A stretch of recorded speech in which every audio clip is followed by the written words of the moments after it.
Bravo, Microsoft. Bravo, Xbox. I mean, finally, Xbox did some good stuff, and we got a lot of good things to talk about today. In this video, it's going to be nothing but the Xbox Live Showcase. I'm going to be talking about all the big factors, all the big stuff that got dropped, all the cool things that's going to be coming within this year and also moving into next year. And let me tell you something. I'm actually pretty doggone happy that this time around, Xbox really showcased a lot of good stuff for themselves. And it looks like Xbox is really putting a lot of focus into their own projects, not just things that are going to be, cross-platform, but really putting themselves out there, showing that, look, we do have studios, we have a lot to show you, and we got great games coming along the way. And in this video, we're going to be talking about that and all the great things that they're going to be coming up with in the next year or so. So without further ado, let's get it going today.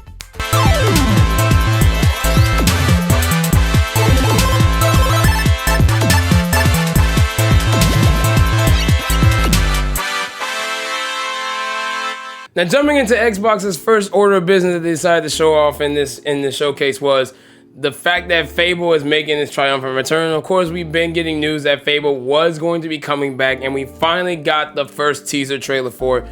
And let me tell you, it looks really good. I'm actually very excited to see Fable coming back after all these years. If you never got a chance to play Fable back on the original Xbox and the 360 days, let me tell you, you was missing out on something really spectacular at the time. The original Fable that came out back on the original Xbox was a just stellar game. It was groundbreaking at one point, even considered at the time. And Fable changed a lot of ways that some open world games were even played to up till now. And when they made the second one for the 360, it just elevated the series that much better. The third one, of course, was kind of meh compared to the first two. I really enjoyed the first two versus the third game. I was actually introduced to the third game first for myself, and then I went back and played the original two, and I was like, you know what, I missed out on something really good. But it's nice to see that Fable is making its return from Playground Games, is making it. And of course, Fable's been dead for all these years, and we're not even going to acknowledge the Kinect game that came out for the 360. It was absolutely just garbage. We don't even talk about that game. It was just crap. Playground Games giving us this first trailer looked absolutely amazing. I'm really excited for it. We don't have a street date yet for it, though. Unfortunately, we don't have a street date. We don't know when this game is going to come out. But from what Xbox is telling us, of course, from Microsoft, they're saying that you're going to get the game when it comes out. And if you have Game Pass, it's going to be on Game Pass day one. So that's a big deal. That is a huge deal. So if you got Game Pass, you don't even have to worry about buying the game right off there. You have Game Pass, you get to enjoy it right from the comfort of your home. And I'm really excited to see when Fable finally gets its release date. Hopefully it would. I'm not expecting it to happen this year. I'm pretty much excited to think that it's gonna come out in 2024, but it's shaping up to look like something really decent. So we'll see how that goes about. Now, the next thing that they showed off right after that was Cyberpunk 2077. Now, of course, to those of us who know about 2077, look, we know that the game came out considerably said to be incomplete. It wasn't the game that we expected when Cyberpunk first dropped.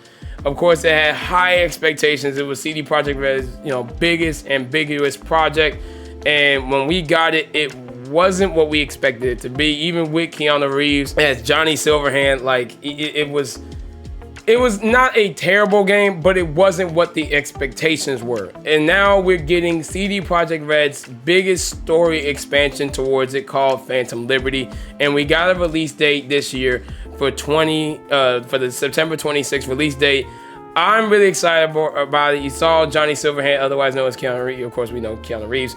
And we see the introduction of Idris Elba coming into the franchise as well. And I was really excited to see Idris. And when I saw that, I was like, yo, we get to see Idris come in here. So it's really looking to shape up something really good. I'm glad CD Projekt Red is putting a lot of effort to redeem themselves for this project, because let me tell you something. Cyberpunk, when it first came out, like I said, it wasn't the greatest game as to what the expectations level were.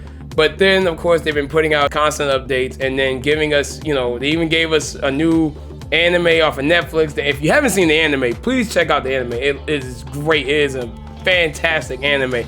And it helped resurge Cyberpunk 2077.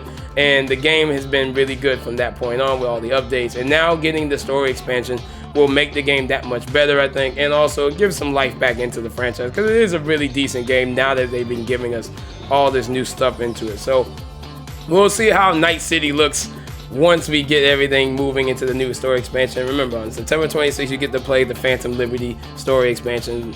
Get ready for that. I'm pretty excited to see how that turns out to be. Now, a new game that I did not know anything about was a game called Avowed, I guess you could say. Avowed? Get your together! Yeah, Avowed. So we'll talk about that. It's from Obsidians. It's a fantasy RPG slated for next year for PC and, of course, the Xbox consoles. It looks really interesting. I didn't think anything much about it to the fact of just, well, it was something of a new project. It's a new IP. I didn't know anything about this game until literally that day when I saw the showcase. It looks to be decent though. It looks like it's gonna be something cool. You got to see like these bears and spell casting. There was sword combat and a lot of different fantasy elements that's gonna be in the game. It is coming to Game Pass and it's slated for next year. I'm gonna take a look at it. I'm gonna see how this game is once, you know, as time progresses on. They give us more to what the game is gonna look like into the near future, and of course when they release it in 2024, I'm gonna check it out. But Avowed looks like it can be shaped up to something really, really good. I think it's going to be something really, really interesting for a lot of people, especially for the RPG fantasy fans out there in the world. Now, I'm going to tell you like this. This next drop that I'm not going to lie to you, I was not expecting. I was just shaking my head, wondering to myself, what am I seeing? So, Xbox decided that they thought it was a great idea to drop a new Xbox console. But we're not getting a new console. We're getting another Series S console, but it comes in black. It comes in black, and it comes with a 1 terabyte hard drive on September the 1st. So we're getting a whole new Series S console with at least a terabyte of hard drive. And they're making this, it's gonna be $50 more than the original Series S that comes with like about 512 gigabytes of space on it.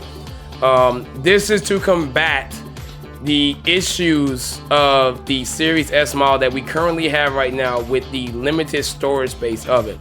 To me, perfectly honest, the Series S just needs to go away. It just needs to go away. Get it shut down, be done with it. I understand the Series S is more for it was combating just a cheaper console for Xbox. If you want to be an Xbox fan, you want something cheaper on the side and everything, like a decent console, and it's cool. The problem I have with the Series S is you suck. It's not as powerful as even the Xbox One X. It's not even that powerful. It's actually a less powerful console than the previous generation. So even though it's giving us a terabyte of space, it's still not having the performance piece that it should be compared to what the Series X is able to be doing, and even the PS5. It's nowhere on the par of it. But of course, for those that is going to be having something where you can play your games digitally, of course, you're getting a terabyte of space, which is good. I'm glad that at least you can get a Series S console, has a better hard drive on it. You can download more things. I think it's going to be okay, but at the end of the day, I just didn't understand this. I really didn't. I was just laughing at the fact, like, why do we need this? We don't need this. It's just, we don't need it. But might I digress? It's whatever. I didn't care about it. Now, going into Starfield. Now, Starfield, if you don't know about Starfield, it looks so good. I'm not gonna lie. The trailer came out. We finally got a chance to see a brand new trailer for Starfield.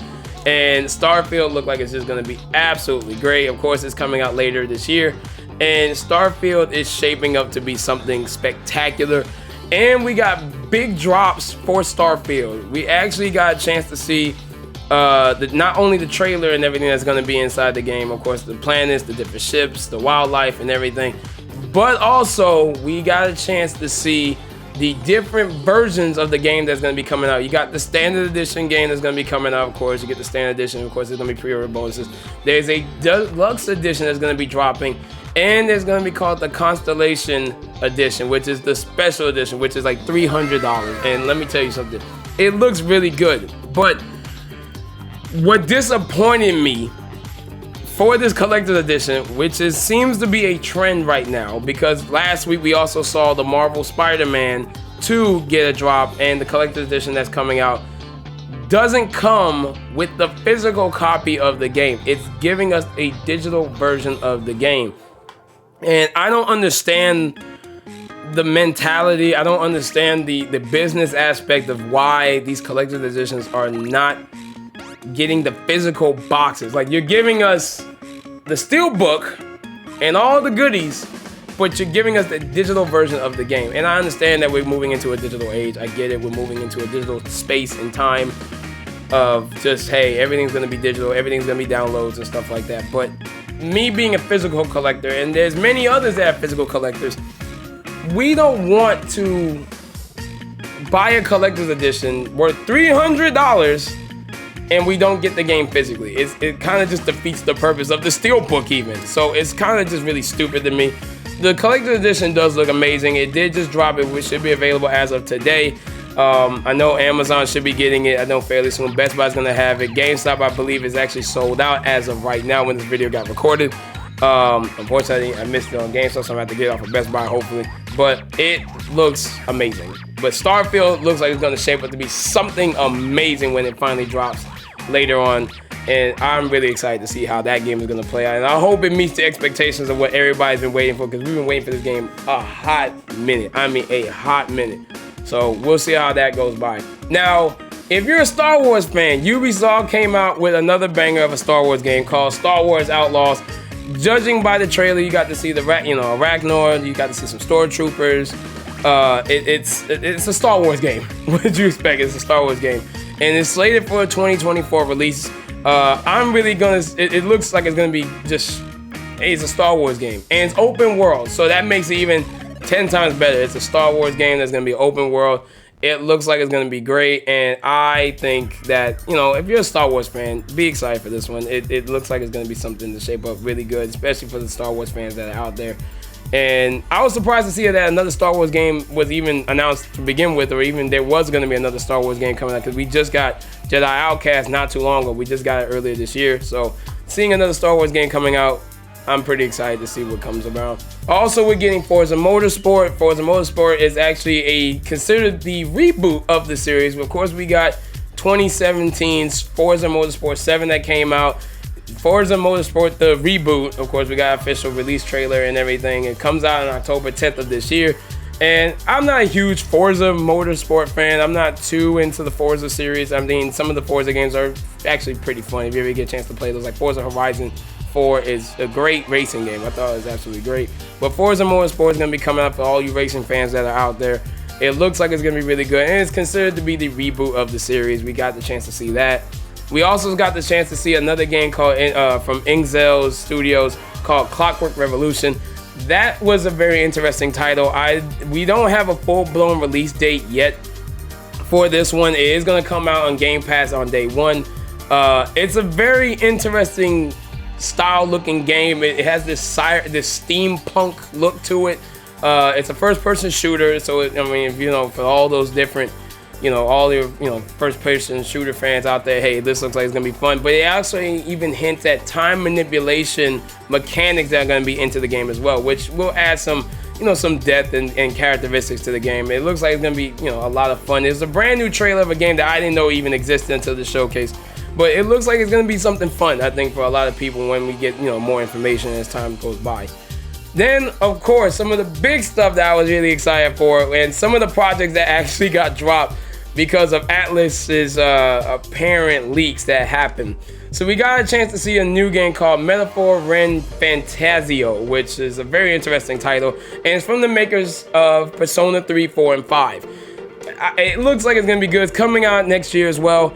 It looks interesting. I mean, if you're into those anime style games and all that stuff, this is gonna be something that you're really gonna enjoy. And if you're a big Persona fan, it just gives everything Persona. Like, it's literally just Persona with a new name on it. But this looks like it's gonna be a lot of fun. It looks really, really good. I'm excited to see how that looks. But of course, on top of that, we also got Persona 3 Reload. Now, I talked about Persona 3 getting a remaster or a remake earlier in another video I did about Jet Set. If you haven't seen that video, check that one out as well. I did post about that a while back. But I did speak about this on that video, and I'm not surprised that this was gonna get a release. I know Persona 3 was going to potentially get a remaster, and it's called Reload. and it's going to be coming out early 2024. It's going to be coming on to Game Pass and everything. And it looks like it's pretty much going to look similar to what Persona 5 was in the sense of gameplay and visual aspects. It looks like it's going to be really, really good. Of course, if you never played Persona 3, Persona 3 was a very good game. Of course, Persona 5 is way up on the list, and then Persona 4 was even just below that. But Persona 3 was really a good game. I really enjoyed it, and it should have all the DLC, all the great game aspects that the originals had. But then on top of that, Atlas gave us another beautiful treat, and we're getting Persona 5 Tactica, which is another Persona 5 game that we didn't ask for, but we needed. And it is more of a Fire Emblem style chibi game looking, it has the chibi elements to it. It looks like it's going to be a lot of fun. It looks like it's going to be something very spectacular. I like the chibi aspect. I like the little chibi characters and everything, but it's Persona 5, and you can't go wrong with Persona 5. And it will be coming out this year on November 17th, which is going to be really, really good. If you get a chance, if you never played Persona 5, ever, please go back and play Persona 5. It is a very good game. I'm telling you, it is a very, very good game. Please check out Persona 5 Tactica if you haven't seen that yet. See the trailer and everything. Now, among all that great goodness that they dropped off, they gave us so much more throughout the entire showcase. We were able to see a bunch of gameplay trailers for a lot of new stuff. We even got expansions coming out for games that have been going on for a while. And we got such a large amount of just stuff from this showcase. We were able to see Sea of Thieves getting a Monkey Island crossover that's coming out very, very soon in July. We were also able to see Microsoft Flight Simulator 2024, if you're a big flight simulator, with all types of new features and things like that for the game as well for that. We also saw Hellblade 2 was getting a release date into next year. It's coming out in 2024. And if you never played the first Hellblade, let me tell you something. Go pick up the first game if you can find it. Download it. Whatever way you gotta possibly do it. It's a great game. It is a absolutely just great game, and I'm looking forward to seeing how the second one comes into play as well. We also saw that Like a Dragon Infinite Wealth, a new mainline game to the Yakuza Like a Dragon franchise. That's coming out in 2024. That looks like it's going to be just absolutely crazy. And of course, if you ever played the Yakuza games, they can get wild and everything. Fallout 76 is getting an Atlantic City expansion that's coming out very, very soon. No release date for that. Honestly, who cares about Fallout 76? Nobody cares. That game was dead on arrival, so we're not even going to keep acknowledging that part of the game. We're not even going to acknowledge the game itself, so it's whatever. Capcom revealed a game called Path of the Gods that looks very colorful. It is very action-focused. It looks like it's going to be something that Capcom is really putting some focus on. And Capcom's on a roll right now, especially with Street Fighter being out. And by the way, I also got a plug-in for this one because guess what? Your boy's going to be dropping a Street Fighter video of me getting smashed on. I'm not gonna lie to you, I got wrecked on it. But look, that's besides the point. You'll see that video once I get that going out there. Trash! We also saw Banner Saga creators that were putting out a game called Towerborn, which looks like it's gonna be very colorful in aesthetics compared to their normal games that they put out. Of course, that was, if you ever played the Banner Saga, they're very interesting games, but this is gonna be something of a fresh take from the creators of that series.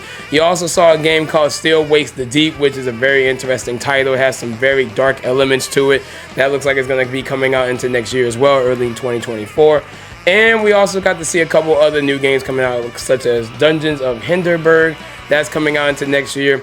And we're also seeing another game called Giscent. I believe that's the way you want to say it, Giscent, which is a rock climbing game. It's a very interesting style of gameplay that I never really would think to see that I would actually be kind of interested in. And that's going to be coming out this fall as well. And we're also getting a whole new thing for Elder Scrolls Online Necrom Shadow over Morrowind, which is getting a new thing as well. And this whole entire showcase was just from top to bottom very, very good. And I'm very happy to see that Microsoft and Xbox, Microsoft Xbox is really putting a lot of focus into the consoles, into their products, and the games that we're going to be seeing. There's a lot of games coming out that they have between this year and moving into next year, early 2024. I'm very actually happy that Xbox did this showcase, and it turned out very, very well, because surprisingly, of course, we all know Xbox and Microsoft have been kind of trailing in certain aspects, especially towards Sony. Sony's been, just racking in all the money they could possibly get with the PS5 and, winning this console war that we continue to still think. And look, I'm not a console, I'm not prejudiced to any console. I have a PS5, I have an Xbox, I have a Switch. I mean, I play on every console possible, and I really don't care what console I play certain games on. It's just, you know, Xbox though, I know has been losing this war, this game console war for the past few years. But look, seeing that this showcase was actually a, you know, 2 thumbs up, I'll give it 2. It was really, really good, and I'm very happy and excited to see what Xbox has into the near future, of course, going in from the end of this year all the way into 2024. But if you haven't seen the full-blown showcase in all of its glory, go ahead and check that out. I'll try to see if I can find a link and put that in the description. You guys can check that out. But it was a fabulous showcase nonetheless. And you know, hey, if you haven't done so, please make sure you subscribe to the channel. If you haven't done so, hey, I love the support and everything you guys give me. Like and comment, let me know what games that you think are, you know, what you're looking forward to. What games are you excited to see coming up in the near future and everything. And without further ado, the Game King has spoken. I appreciate you guys coming by. Love God first and love yourself as well. Catch y'all on the flip side.